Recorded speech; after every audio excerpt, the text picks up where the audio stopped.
안녕하세요. 주식 연구하는 카이스트생 카이스탁입니다. 일단은 현재 이 지수들이 이제 뭔지를 알려드리고 있고 어떤 식으로 해석을 또 해야 할지 알려드리고 있는데, 오늘 세 번째 요 달러 지수를 한번 봅시다. 자, 일단 뭐든 시작할 때 개념을 알아봐야겠죠. 일단 정의를 보시면 세계 주요 6개 통화인 유로, 그 다음에 일본 엔, 영국 파운드, 캐나다 달러, 그리고 스웨덴 크로나, 스위스 프랑의 가치의 경제 규모에 따라 비중을 달리하여서 산출한 값을 미국 달러라 비교한 지표입니다. 다시 말해서 준기축 국가 6개의 통화를 경제 규모별로 가중치를 곱해서 더한 값이랑 달러를 비교한다는 말입니다. 이거 어떤 느낌인지 아시겠죠?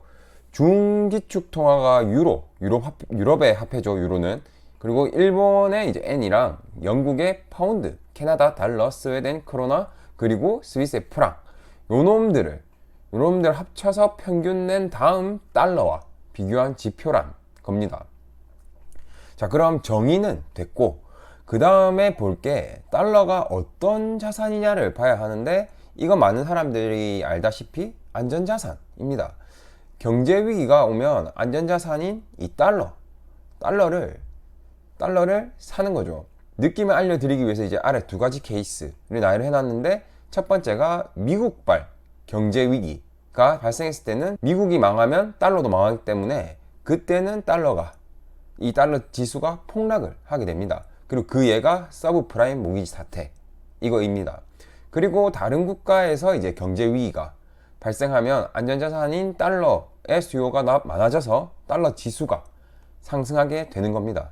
이렇게 미국의 안정성이 곧 달러의 가치라고 보시면 됩니다.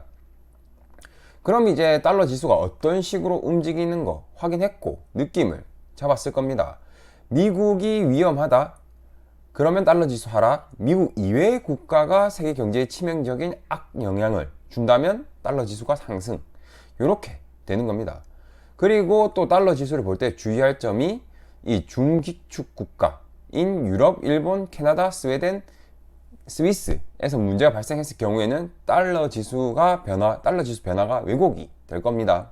이 부분까지 이제 인지를 하시고, 그럼 달러 지수 볼 때 인지해야 하는 거 정리를 하면 6개 국가가 어디인지, 유럽, 영국, 일본, 캐나다, 스웨덴, 스위스, 그리고 어디서 위기가 발발하는지 그거를 알고 있는 상태에서 달러 지수를 해석을 해야 합니다. 자, 그럼 현재 상태를 또 봐봐야겠죠.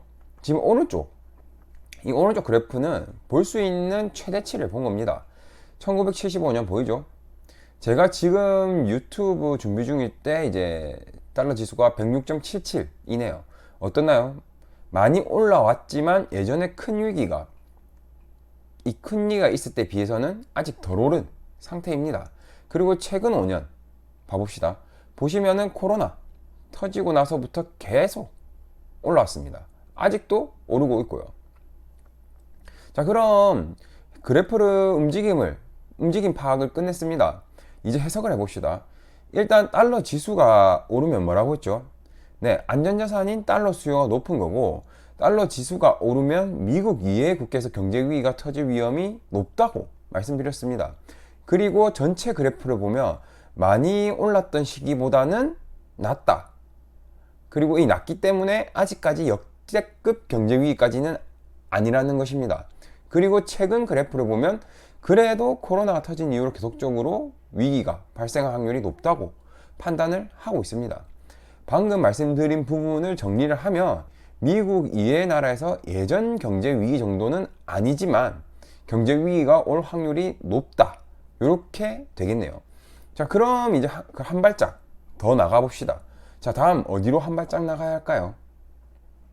제가 정리한 멘트에 답이 있습니다. 정리한 멘트가 미국 이외의 나라에서 예전 경제 위기 정도는 아니지만 경제 위기가 올 확률이 높다, 이거였습니다. 자, 뭘 해야 할까요?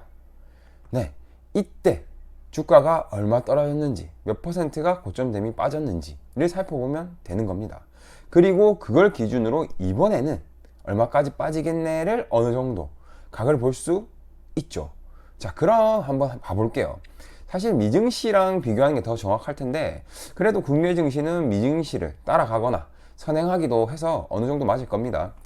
보시면은 이쯤이 한 2002년이랑 2001년도 정도 되겠네요. 증시를 보면 2002년 여기네요. 여기 이쯤 되겠네요. 2001년이랑 2002년 사이. 그리고 전고점 대비 몇 프로가 빠졌냐 보면, 이 당시 때도 거의 300에서 1000까지 3배 정도 오르고 폭락을 했네요. 거의 50%가 빠졌네요. 자, 그럼 달러 지수를 다시 보면 지금 현재는 이제 이 정도는 아니기 때문에 한 30%에서 40% 정도 빠질 가능성이 높다고 볼 수가 있네요. 지금 주가가 보시면은 고점 대비 30% 찍고 20% 어딘가에 있습니다. 그럼 비슷한 정도로 빠졌습니다. 사실 아직 살짝 높긴 합니다. 자, 그럼 이제 왜 이 위치에 있는지 달러 지수를 이용해서도 설명이 될 겁니다. 그리고 여기서 또 하나 더 알아야 할 게, 아직 이 달러 지수의 상승이 멈춘 건 아닙니다. 계속 현재 진행 중입니다. 그러니 달러 지수도 간간히 봐야 합니다. 여기까지 어떤 느낌인지 아시겠죠?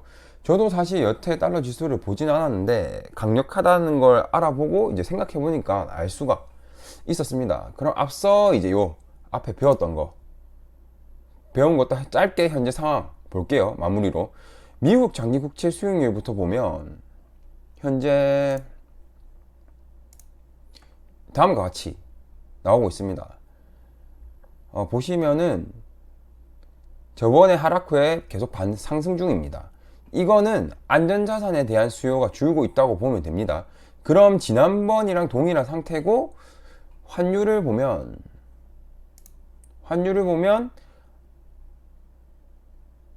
환율은 미세한 하락 추세였는데 다시 올라왔네요. 그럼 다시 나가는 달러가 많다는 소리입니다. 자, 이거를 또 해석을 하면 어떻게 되나요? 채권에서는 큰 돈이 빠져나오는데 한국에서도 돈이 빠져나갔다는 소리고, 달러 지수를 보면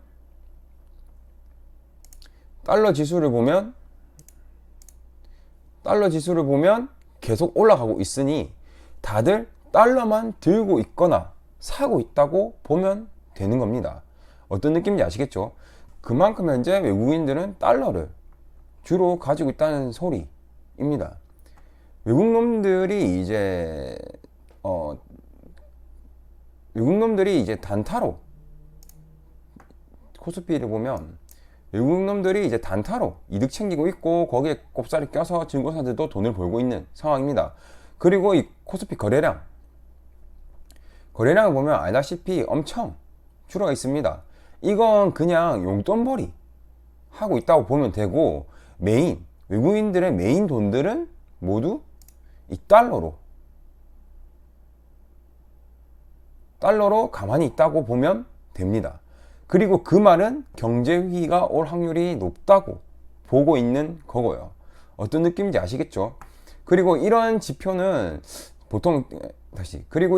장기적 추세를 보는 게 더 강력하니까 이거는 또 인지는 하시고 해석을 하시고요. 네, 그럼 일단 오늘은 이제 요 정도 하고, 다음 놈들도 이제 다음번에 준비해서 오겠습니다. 하나씩 이제 쌓이니까 이 큰 돈들이 어떤 식으로 생각하는지 뭘 하는지 감이 오네요.